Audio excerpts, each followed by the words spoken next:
the selection from the autobiography of the yogi is such an important one because it exemplifies the love of the guru and the disciple, but it also shows that the guru has been with the disciple incarnation after incarnation after incarnation. And when we finally, in this life, for most of us, see our guru as the one that's going to take us to God, recognize that soul recognition of this soul, that relationship has been forged in infinity, when we finally see it for the first time, that truly is the birth of the guru. He was born on January 5th, but truly, what this really means is that he was born in our hearts the moment that we recognized that he was our guru, and that he said and gave us those beautiful words, I give you my unconditional love, will you give me mine, will you give me yours? And it's just like Swami says in the Festival of Light, a ray of light flashed out from the heart of infinity, burst downward through night skies of consciousness, and was born again in our hearts. And this happened because of the call of aspiring love. It's because we have reached that point in our spiritual evolution where our magnetism is drawing a true guru. It's a wonderful gift. It's the highest gift, the highest teaching that anybody can have is the gift of a true guru. And very, very often we just have these experiences of meeting the guru, and we have our discipleship and we give our life to the guru. Very often it doesn't take long for us to start forgetting. We just forget because of our everyday lives, the Maya that pulls us down. We forget that initial feeling. It's like nothing in the world is more beautiful than that. But we forget, and we allow the Maya to bring us down. But now, because we have a God-realized master, the Maya doesn't have a chance. The guru now is in charge of our life. And when we feel ourselves slipping, Swamiji said, hold on to the guru's feet. Very often we would go again and again to Swami, all of us, for our little foibles and our troubles, and should we do this, and what about this, and I have this bad habit, and how can I change? And poor Swami, there were so many of us, and we were always trying to get his advice. But so often he would sit there, and he would just say, hold on to the guru's feet. That's all. Let the guru do the work for you. Our job is to become in tune with the guru. Our job is attunement. Our job is deep meditation. Our job is to do what the guru has already given us to do. He's given us techniques, filled with his grace, filled with his power. He's given us the right attitudes. We need to do that. Remember what Yogananda said? He said, if you do 10% of what I give you, you'll get there. What a wonderful thought. I don't know, when I heard that, I thought, okay, there's hope. There's hope for me, because I can barely keep up with everything that we have to do, with the right attitude and this and that. But I have found in my life that if I do the basics, and I keep it simple, and I listen to the guru inwardly in my heart, very often it becomes very easy, because what has he told us to do? Meditate twice a day, do Kriya Yoga, and serve your guru. Simple. Pretty simple. We need to keep our life simple. Then that Maya doesn't have a chance. Isn't that wonderful? He didn't give us a complicated set of rules to follow. Hold on to the guru's feet, practice the techniques, serve your guru with joy. That is what is going to free us in this lifetime. You know, I was thrilled when I was listening to this autobiography of the yogi, because I thought not only Master coming to Sri Yukteswar, but Sri Yukteswar, when he met his guru, you know, it's just down the line. It's that flash of recognition. When Swami met Master, he read a book, it was that flash of recognition. And for each one of us, it's that flash of recognition. That's a very precious moment in devotee spiritual life.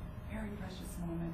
You don't want to let go of that flash of recognition, that first moment where you felt the power, because you're open at that time. We've yearned for it. The call of aspiring love.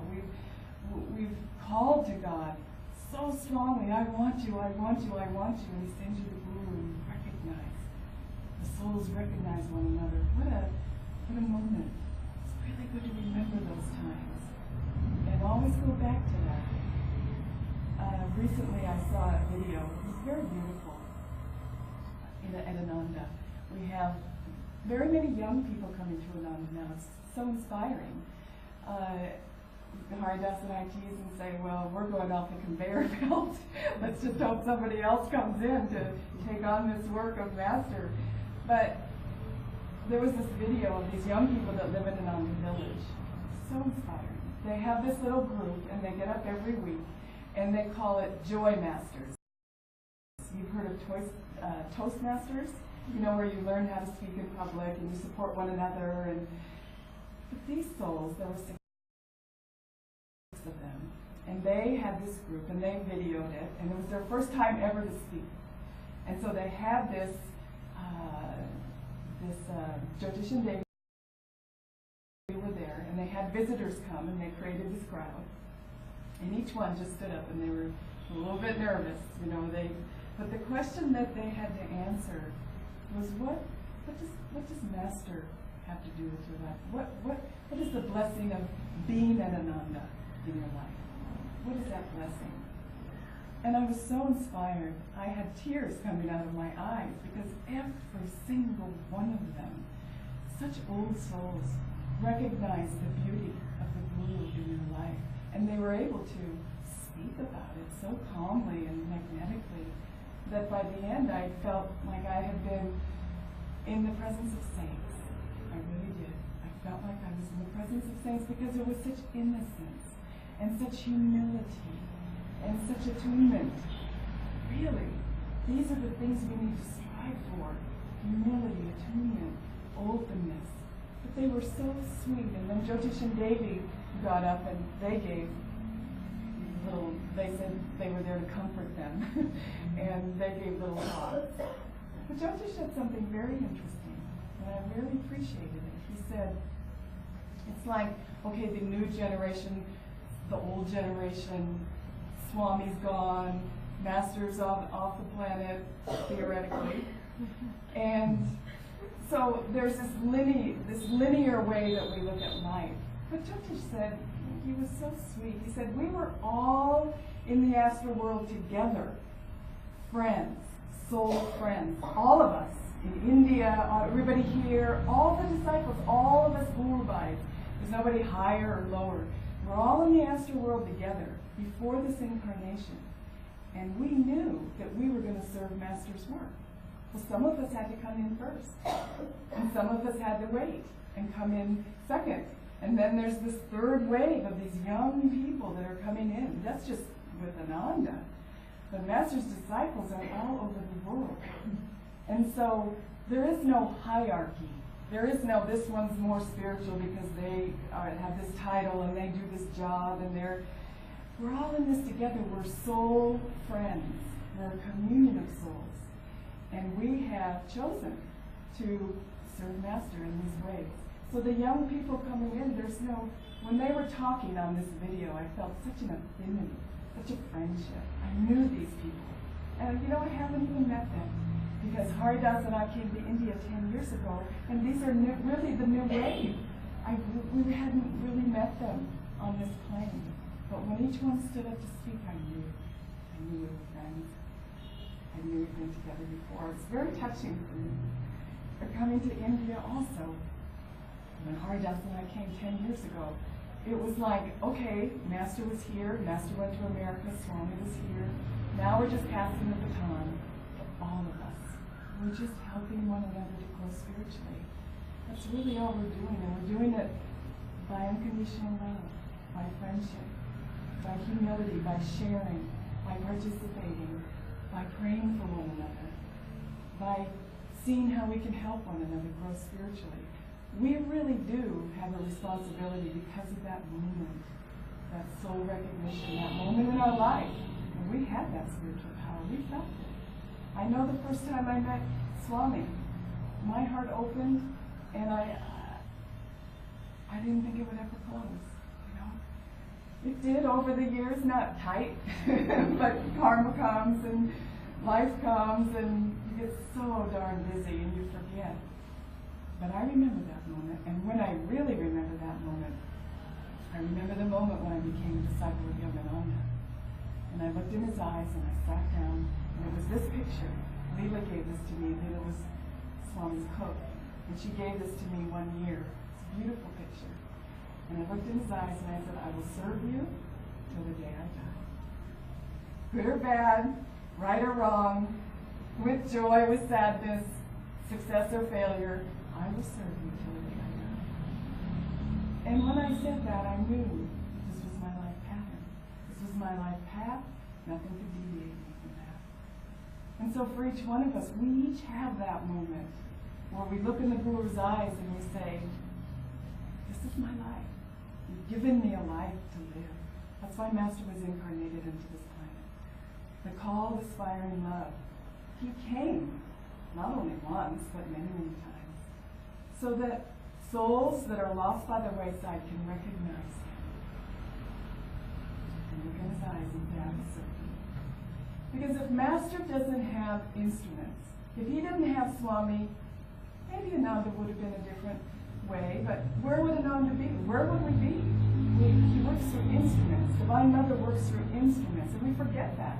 We want it all. We want to sit there and do our Kriya Yoga and get all the blessings and talk about our ecstasies and all of that. We want that.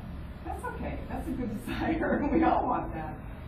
But we're not really going to get it until we start putting that energy into action, until we start serving our Guru and giving back. Giving back. We have so much to give back. So much love. So much joy. So much bliss. So much forgiveness. So much understanding. All of that we need to give back. And who do we give it back to? One another. Our families. Our husbands, our wives, our children, our co-workers, our Guru Bhais, the person on the street, the person that's in need. Who do we give it back to? And as soon as you get into that flow and you start saying yes to life and you feel the Guru working through you, then you know why we celebrate his birthday. We celebrate his birthday because he was born in our hearts. He was born in our hearts. And that's what gives us the power to love unconditionally, right where God has placed us.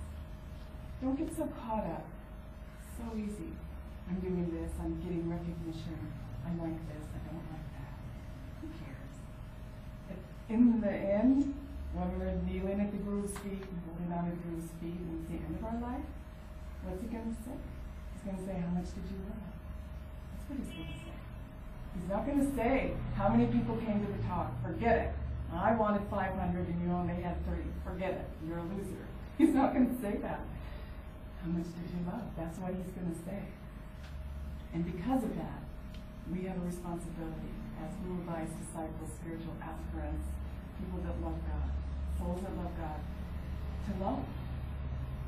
That's the only thing that's going to change this world. And each instrument that Master uses, you will see your life expand. That's what happens. You love one person, then the next person will love that person, and then another person will love that person. We don't even have to know where it goes. But we do have to know what we're doing in the present moment. And if we're in tune with the Guru, and the Guru's love is flowing through us. Did you hear Swami's voice when he was reading the autobiography of the yogi? Isn't it touching? Because Swamiji felt that love. There was Master meeting his Guru. And Swami couldn't hardly speak because he was so choked up with that feeling. It's a real feeling. Don't put your spiritual life on a shelf until you're old. It's not going to happen. Do it now. But if you're old, don't worry about it. Remember that devotee that was 80 years old and she heard Master's voice and she was listening to God, God, God. I think that was the song, over and over and over on tape. She was listening to that. She was freed in that lifetime. Don't put it on a shelf. no matter how old you are. Remember, these young people coming in, they could have been our fathers and mothers last time. Who knows? We don't know. We could have been the babies. We all have this conception of ourselves. It's so important, and we know who we are. Well, we're only going to find that out if we sit at the Guru's feet and we meditate deeply, and our soul will give us the answer. We're only going to find out when we're self-realized. That's where we're going to find out everything. That's a promise from the Guru. Everything. Nothing will be left. No questions answered. No questions left. Nothing will be left to ask. We're going to be free. And that's why Master was born in this planet. That's why Sri Teshwar came. That's why we're here in Mahashaya came.